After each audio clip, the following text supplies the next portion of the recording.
excited to be back at the festival and to invite you to join our conversation.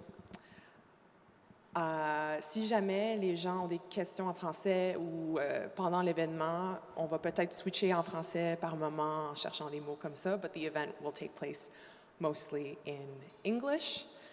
And I'm just going to make sure we thank everyone who made this festival possible this year. This activity is offered by Kwahiatonhk and la Maison de la littérature as part of the 12th edition of the Salon du livre des Premières Nations. It's a presentation of TELUS in collaboration with the CN, Innergex Renewable Energy, Hydro-Québec, la Caisse Desjardins de Wendake, and OKT, which language am I speaking right now? OKT Law.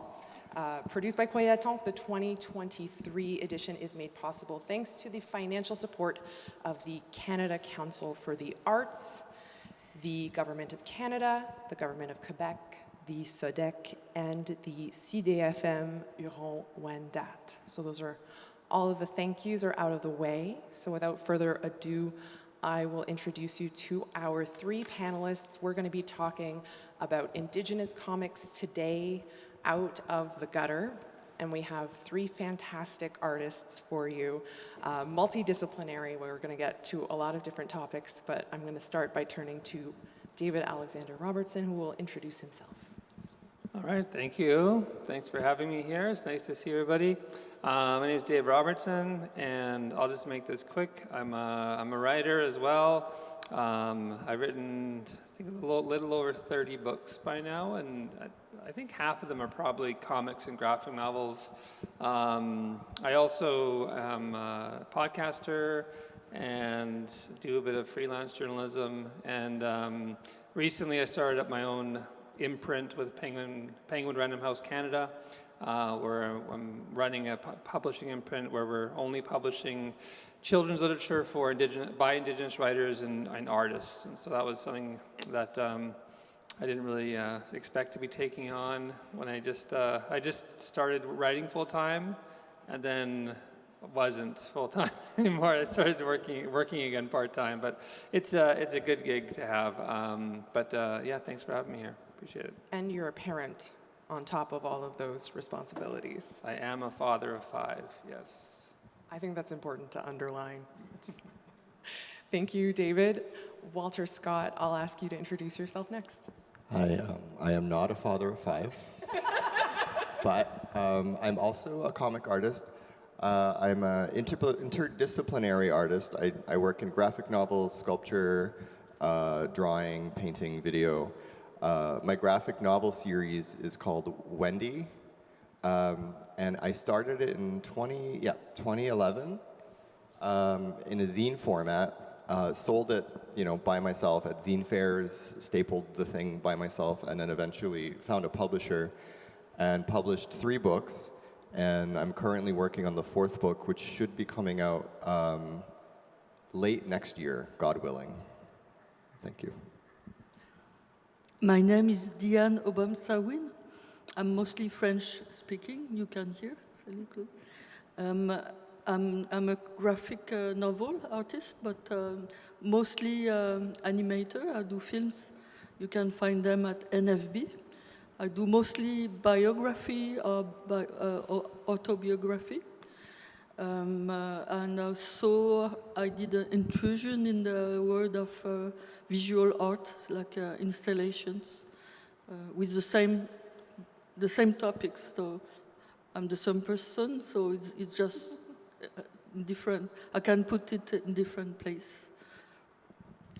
Thank you to all three of you. And I should also say I've had the honor of interviewing Diane almost 10 years ago, we were realizing.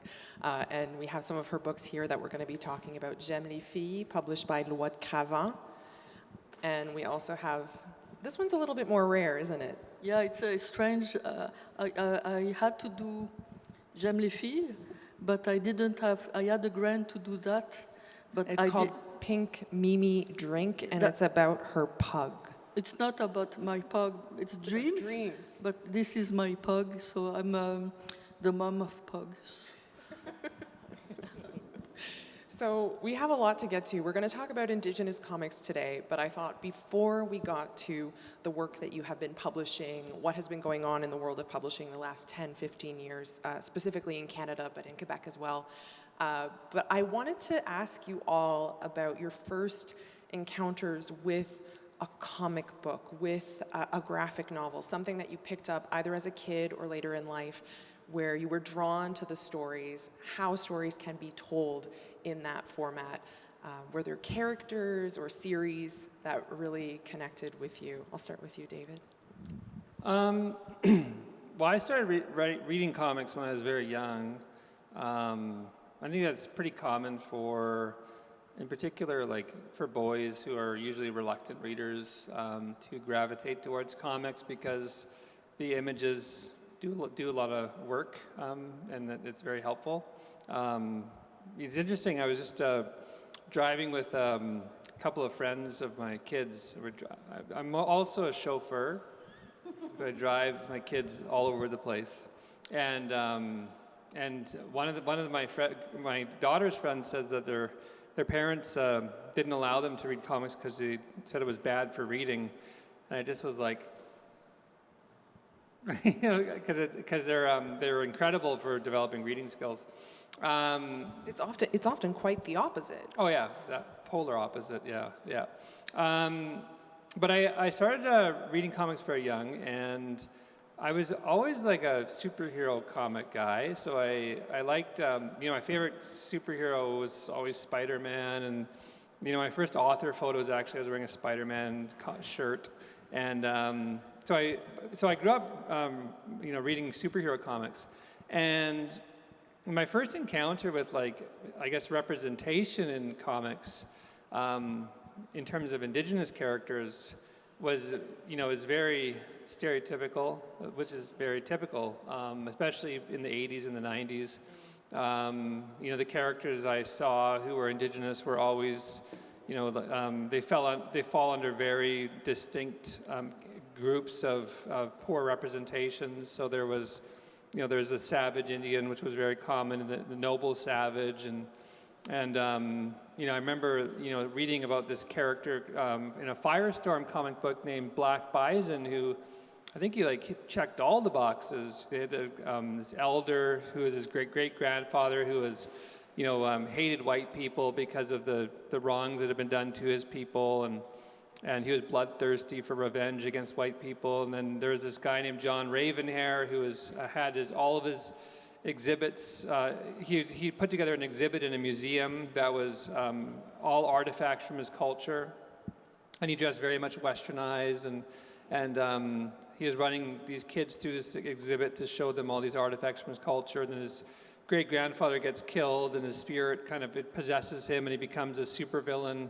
And he has these he's imbued with these spiritual, very shamanistic powers, and it's all very problematic. And so, what it does is, though, it kind of, as a kid, when it's all you're reading and that's all the representation you see, it definitely shapes the way you see yourself, and also shapes the way that others see you.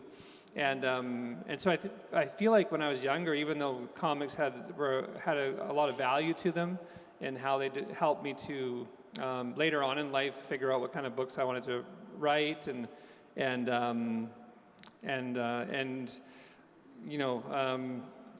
develop reading skills and a love for reading. They also made me feel really bad about myself, just in how knowing I was an Indigenous person, and then thinking like that was what I must be. Yeah. It's a very confusing thing to have that mirror, because it's very much like a distorted mirror. That was my first encounter with comics, and it was, for the first, I think, 10, 15 years reading comics, that's really all I saw was that really, that negative representation. Mm-hmm. How about you, Walter? Do you remember the first time there was a comic book that jumped out at you? Yeah, it was actually a calendar. It wasn't a comic book. So my sister, who's older than me and way cooler than me, she was living alone, and she had a Life in Hell calendar. And Life in Hell is a comic series that was written and drawn by Matt Groening, who people know as the creator of The Simpsons. But before he created The Simpsons, he was a comic strip artist for an alt weekly in LA. So the It's like a rabbit with floppy ears. yeah, is what so the think image of The that's coming to Simpsons, mind. but think like it's rabbits instead of humans. So he populated his world with these like rabbit people, but the style and the humor is so stark and like conceptual and bizarre, but also weirdly accessible. So I was just drawn to the style and drawn to the like absurd, like even conceptually how the panels are laid out, like entire like panels of complete silence, like things that felt like conceptual in a way that I hadn't experienced before. So I was drawn to that, and we made a lot of comics that growing up that look a lot like Life in Hell, and it's only later as an adult I'm like, oh, I was totally just ripping off Life in Hell, which is a very important thing to do as a young person, is, you know, you have to emulate your heroes for a little while. And in another practical sense, when I was living in Kahnawake, there was a drop-in center called Deoyaks that my other cool friend, she was like in her 20s and I was in my teens, so she started this drop-in center for young teenagers to come and learn how to make film just using like a VCR and like and we had a video fest at the end of every year. But she was also clued into like weird sort of counterculture stuff in Montreal. So she would take us to like, you know, Concordia events, and like we were like teenagers going to like Concordia things, film festivals and stuff. And she brought us to this, there was a zine store on St. Catherine at the time called Nebula. And when I entered, it was like, you know, I had never understood that you could just staple something yourself, fold it, and then like sell it at a store. I was incredibly drawn to that idea. So then, once I realized that world was available to me, during high school, on my lunch break, I would go into the computer room and I would like enter these chat rooms for like other zine makers. You're making me so nostalgic right now, Walter. It's Yeah, like I keep going. It's like little portals ASMR, you know. online, It's yeah. like, and so I would like talk on these message boards with other people making zines, and I would trade my zines to like people. Like people would mail me money in an envelope, like US dollars, and I would like send them. Like I think I sent one of my comics to like a men's rehab center at some point. Like I got some like very deeply sick comics in the mail that if my parents knew like what I was getting, they would be like, what is Strangers on the internet yeah, mailing you absolute things. strangers on the internet who now know my address. So I was able to find a community on the internet of other weirdos, and I was selling my zines on the school bus for $1. And You didn't know your worth yet. You should have been charging more than $1. I should have charged at least $1.50. So I had like a side hustle going, you know. And you had an audience really early on. having an audience with money in their pocket. Well, it was also like one of my first audiences, was the school bus. Like, I got to make this zine because then I get to sell it on the bus because people are waiting for the next one, you know. So that's basically an overview of where things began for me. It's, like I said, making me very nostalgic for a different era. And how about you, Diane? I was born into comics because I lived in France for the next part of my years. I must say that I mixed with 3 different identities. And I had some few problems with that, but less and less. A little bit still. Especially when I'm in Salon, the Salon du livre des Premières Nations. Because first time Louis Carl invited me, I say no, it's not.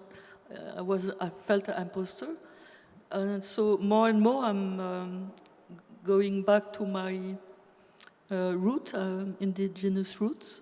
I'm learning Abenaki, but I have everything to learn.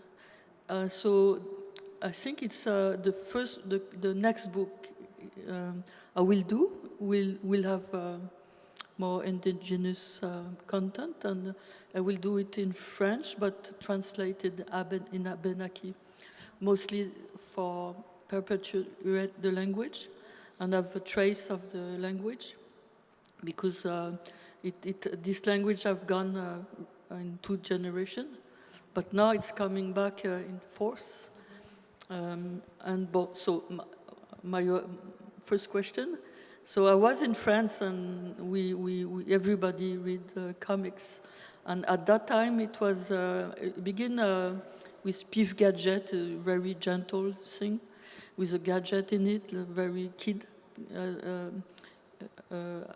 Is my English okay? Okay. Yeah. And then I read more adults, and then it was really hardcore for that time. I don't think we could do the same today. I had a book when I was 12. It was a family drama, and it was a kid that kills every member of his family. So, for me, it was normal. And it's when I came here in Quebec, I I have that book when I was young, and they were horrified. Age inappropriate questions coming up already. And after that, my mother, my mother offered me underground comics, and then I learned more about crime and the underground.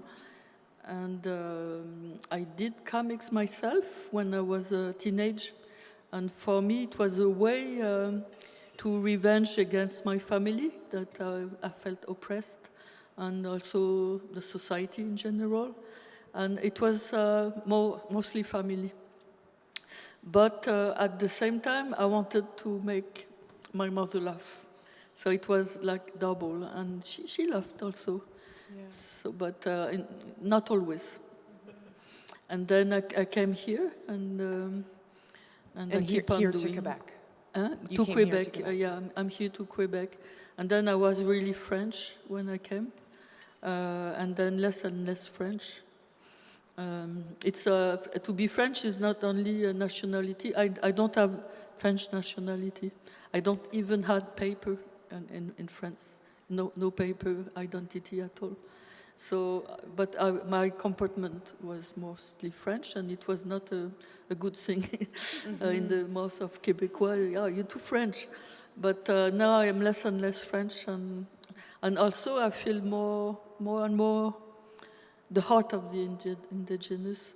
So, this morning someone said that there is a gene inside you feel, and I think I feel that with the spirituality and the dreams, because I'm really attracted. We can talk about that with talk about dreams. Dreams, nature comes up quite a bit in both your animation and space and land. Yeah. I want to talk about some of the differences between your styles, but also what links you together as creators today, as these creative people that you are, and the stories that you share with us. And Diane, a lot of your work is semi-autobiographical,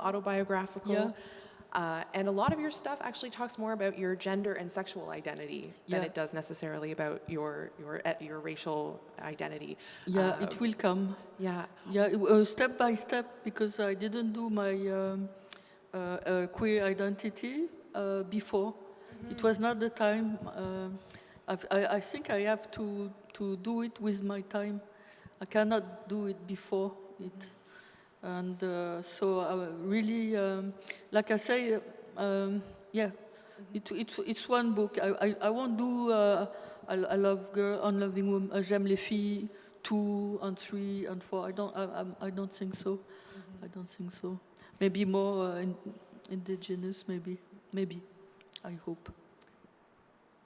How about you, Walter? A lot of people ask you if Wendy is you, which characters are a little bit of you, and sometimes, of course, readers may project certain things onto characters.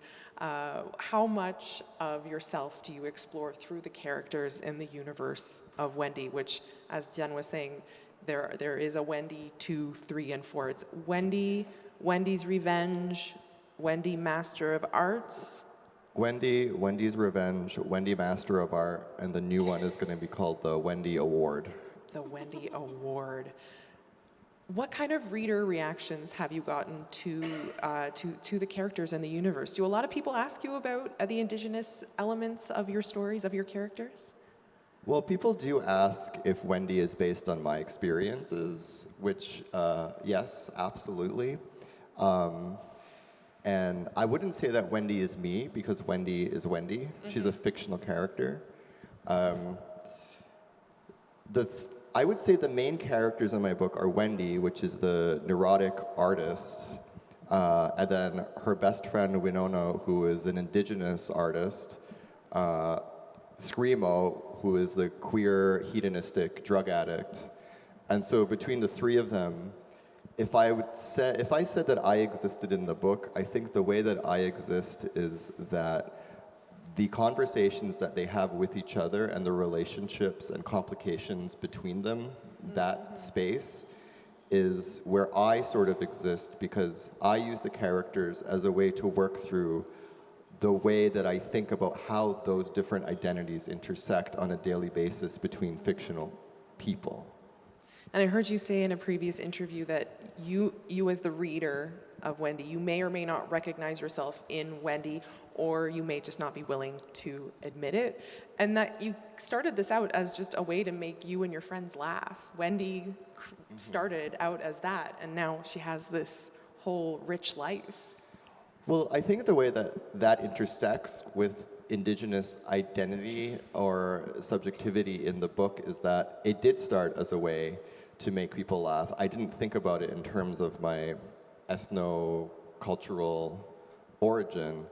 It was only once I saw people like eager to, I had it in people's hands, like I saw the potential for it to proliferate, and I said, well, this might be a very good opportunity to Trojan horse in some Indigenous themes, because people are already on board with it. So it's kind of like you're injecting something into something that people are already willing to read. Because I feel like it or not, I think people are daunted by Indigenous content because people are afraid of what they might have to feel or what they might have to feel responsible for. Or one thing I really don't like at all is when people say, well, that isn't for me.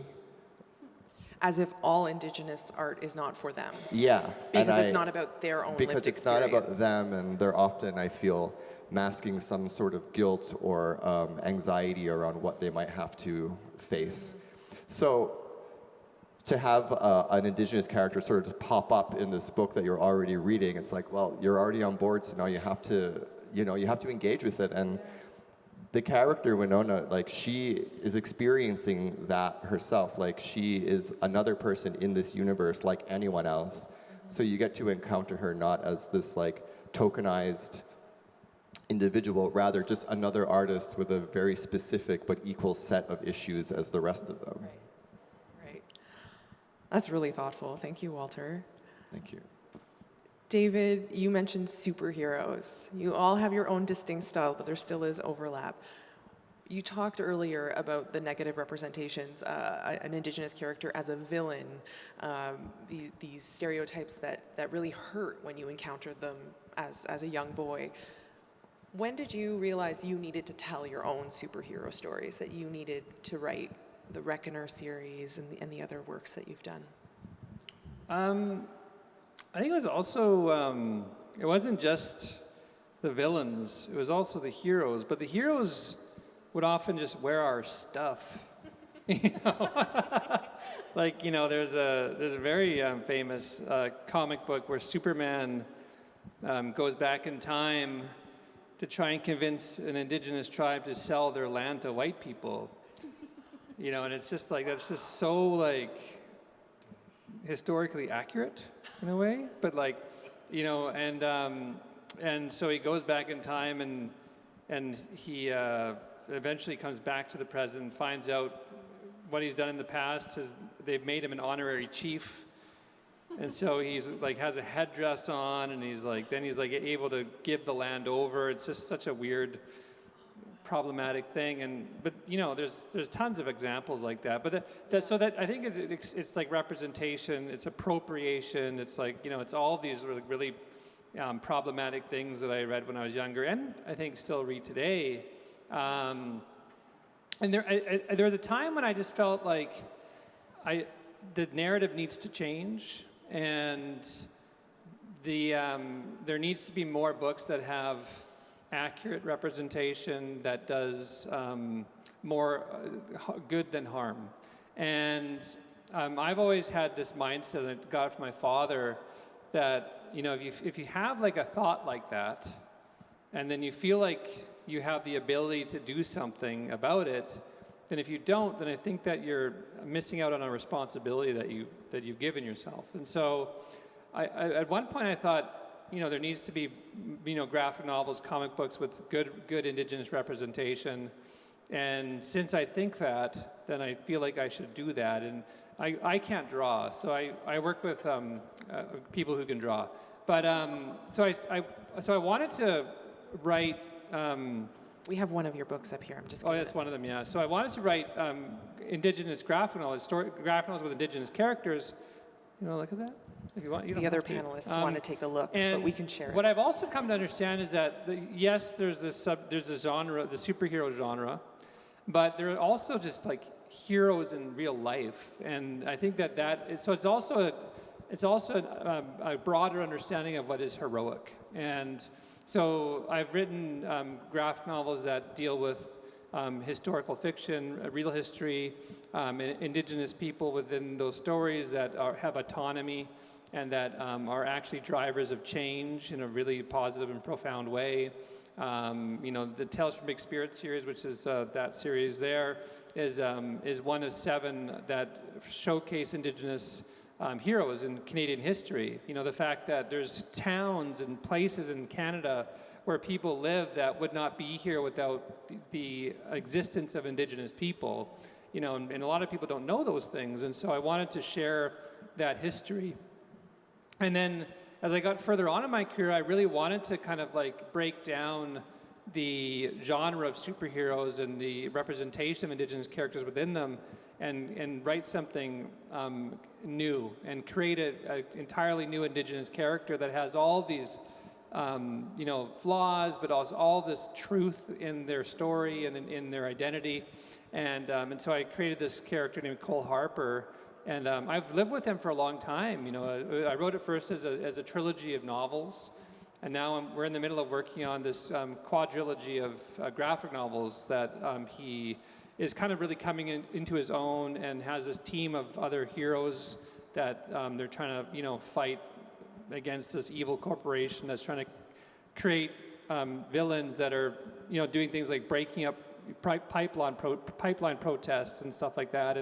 And I feel that like that realism of, you know, mental health representation and the fact that he has to take Xanax before, you know, he goes out and does battle against a villain, and, you know, stuff like that. I feel like that is like Superheroes can have anxiety too. Well, absolutely, and I think that the thing for me too is like, you know, every superhero has a weakness, and the interesting thing for me was to say to have an Indigenous character where their weakness is not their indigeneity, and also their weakness is not mental health. You know, even though it's perceived as that, but it's actually part of what makes them stronger.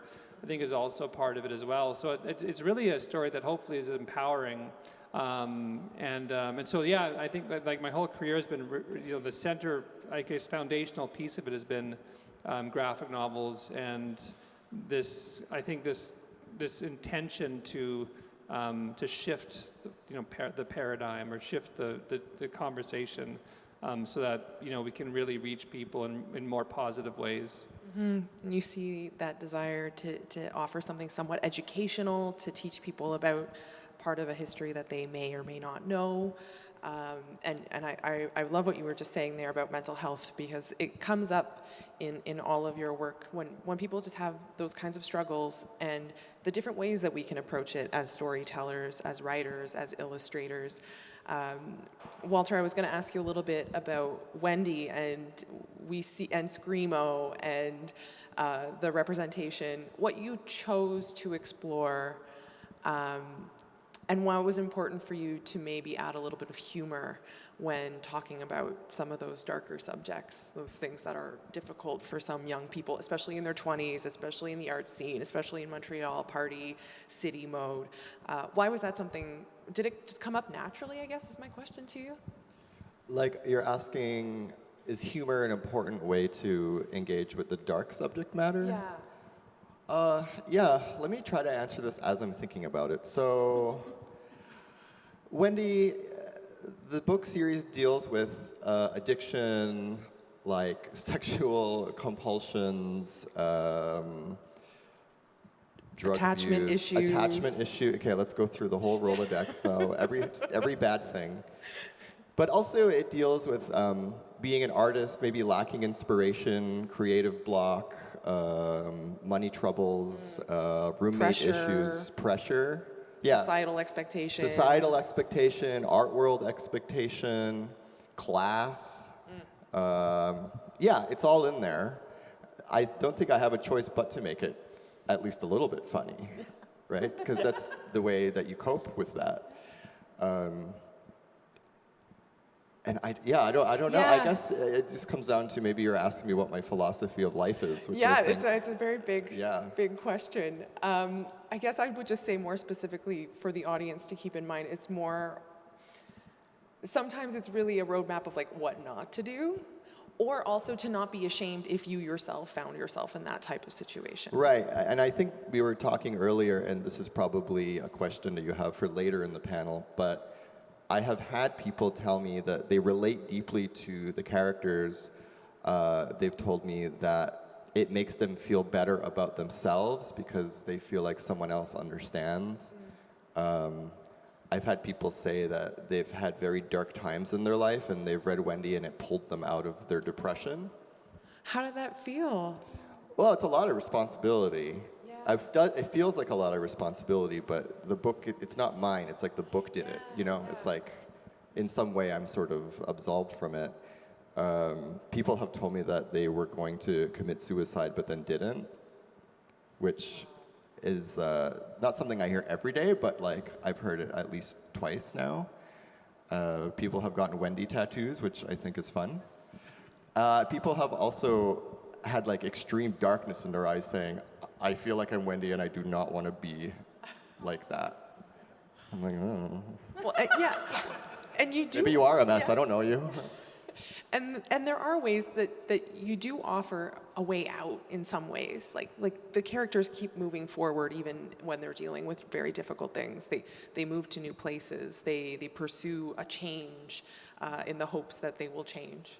And they struggle, and that struggle is real. It's not like a magic solution, which is what I think it's very relatable. People might expect like, oh, I started therapy, everything's going to be great now. Well, that's a personal issue of mine is I'm always looking for the magic solution, and it never appears. Yeah, but also I think it's important for me to create complex, complicated, even like problematic characters that you could still relate to, because I think that sometimes I think creators and authors feel this pressure to create good characters, and it's only the good characters that we could feel good to root for, right? But I think that real empathy comes from seeing like a kind of a person acting despicably and understanding where that actually might come from, and you still want them to succeed.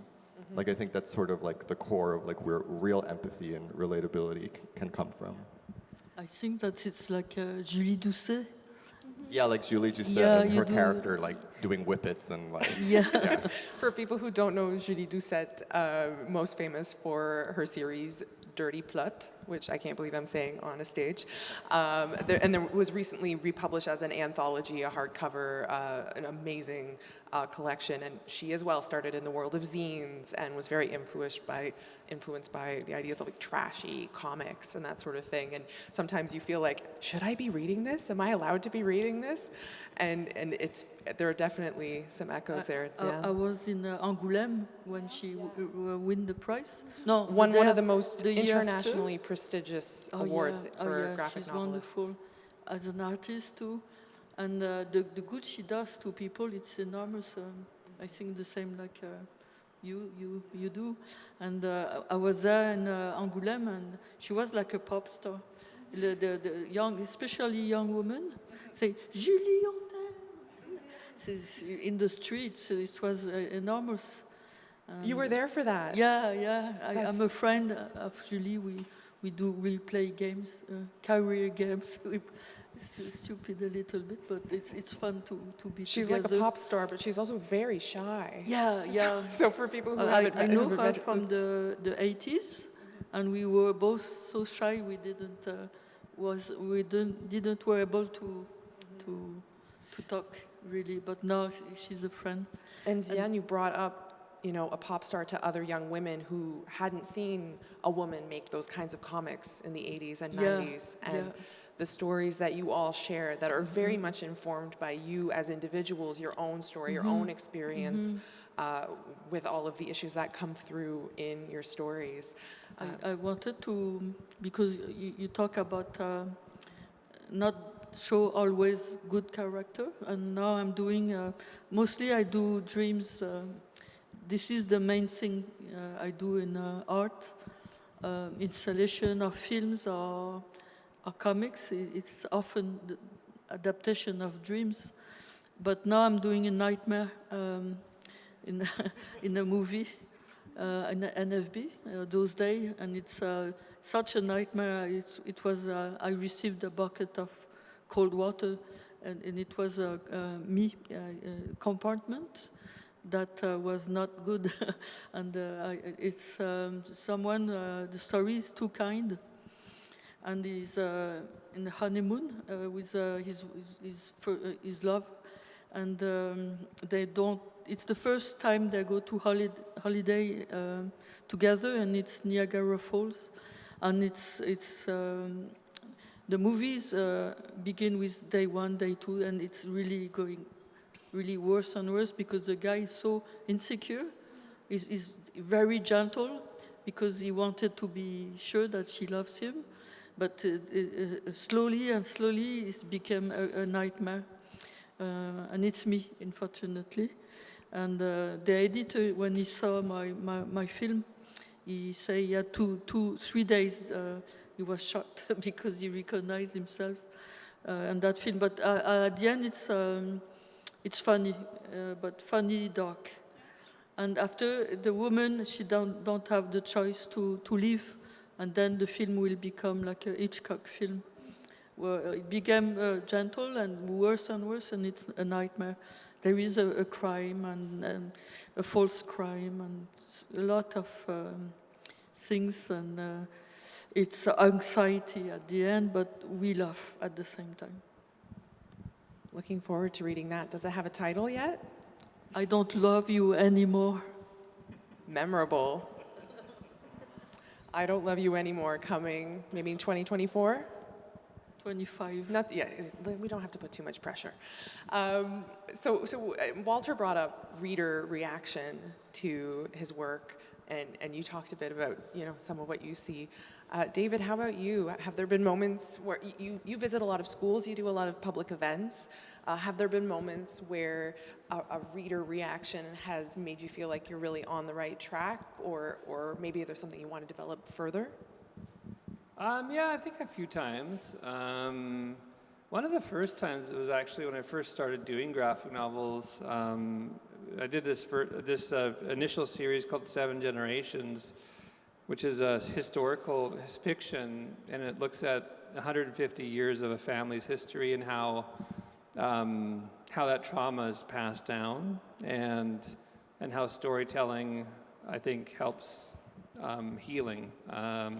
And And this is less maybe about that, although there's a bit of that in it, because that reflection is always very powerful of, seeing someone you can relate to in comics or in literature or in art. And then, but I think it's more also about like the power of comics to like engage and to build excitement for just literature and reading. And so I live in Winnipeg, and there was an email I got from a guidance counselor, and this was probably like 12, 13 years ago, and they told me about this kid. He's a young Cree kid.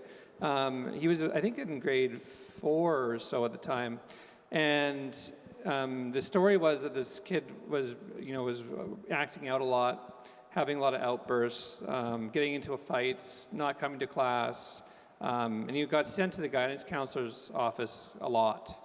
I think because that's where I suppose that's where they were putting him so they didn't have to deal with him. So the guidance counselor was trying to help him out, and then eventually just gave him the first book in that. It's a 4-book series, the first book in that series, and he read it sitting there on the couch, and he hadn't really read much at all that they'd seen that year, and then he wanted the second book, and so he read the second book, and then read the third book, and read the fourth book all in one day. And then the cool thing that happened was that the kid, like all of these kind of behaviors that they found problematic or concerning, kind of gradually went away over time. So this kid began to go to class all the time. He began to interact with his classmates. He stopped fighting as much. There was no more outbursts.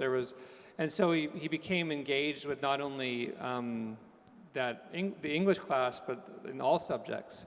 And so I think that speaks to more how powerful the comic is as a tool of engagement. But also I think that reflection was very empowering for him because there's things that I think that he was going through that either maybe the school didn't bother to dig into or learn about, that he saw and understood through the story. And that was very, very powerful. And then just quickly another one, which I think this happened a lot, and I think you kind of mentioned this as well, like the reflection of mental health and anxiety and depression and something that Cole Harper goes through. And when I was doing a lot of the school visits for that series, almost every single time, like almost every single class I went to, there's at least one kid who came up to me, and they would say that they were going through the same thing that Cole was going through, and that they were talking about it, and they weren't talking about it before. And so, like, one of the big things you can do when you're going through something like that is to not keep it inside and let it fester, but to find a way to tell someone what you're going through. And so literature can be that kind of catalyst for healing and that beginning that path to healing. And so that's probably the most powerful thing I think is to see that the healing process begin through the empowerment that comes via reflection and literature, and that's been pretty rewarding to see that happen. Stories, the real power of stories. stories. Mm-hmm. That's a nice note for us to end on. We're talking about Indigenous comics today, and I'm excited to see how it will continue to grow. But we're really honored to have. Is it finished? It's already. It flew by, didn't it, Diane? But you can continue the conversation. Some of the books that we've been talking about are available for sale at the Morin Center, and you can bother these wonderful authors for signed copies. There's a signing, right, today yes, at 2? Okay. Yeah, so that's at the Espace Salon at the Morin Center, which is right next door. If you don't know where it is, you can ask for directions for anyone wearing a Kwahiatonhk t-shirt. You can buy from the publishers. And Can I add a little Yes. something? Je ne t'aime plus, I don't love you anymore will be translated in Abenaki. Right, yes, that's Will be important to translated. underline. Maybe the next time we get to meet, we can talk about books, and maybe more graphic novels and comics will be translated into more Indigenous languages. So that would be an exciting future panel and future editions of the festival. Thank you to everyone who came out, and thank you so much to David, Walter, and Zian. A round of applause.